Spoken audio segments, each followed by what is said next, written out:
પ્રભુ ઈસુ ખ્રિસ્તના સર્વસમર્થ નામમાં પ્રેમી સલામ.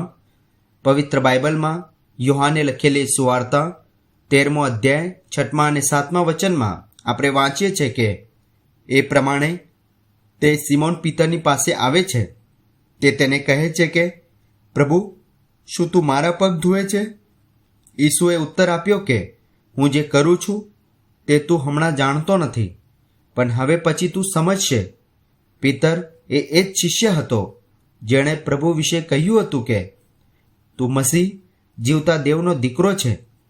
હવે જ્યારે પ્રભુ પીતરના પગ ધોવા એના નજીક આવ્યા ત્યારે એના માટે આ વિચાર કરવું પણ અઘરું હતું કે પ્રભુ પોતે એક દાસના રૂપમાં એની પાસે આવીને પગ ધુએ.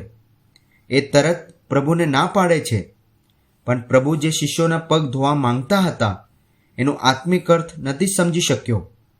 પ્રભુએ જે ઉત્તર આપ્યો એમાં એમના મારફતે કરવામાં આવેલા કામોનો અર્થ જોવા મળે છે. જે કોઈ પ્રભુના બલિદાન, મરણ અને પુનરુત્થાન પર વિશ્વાસ કરે છે એ તારણ પ્રાપ્ત કરે છે.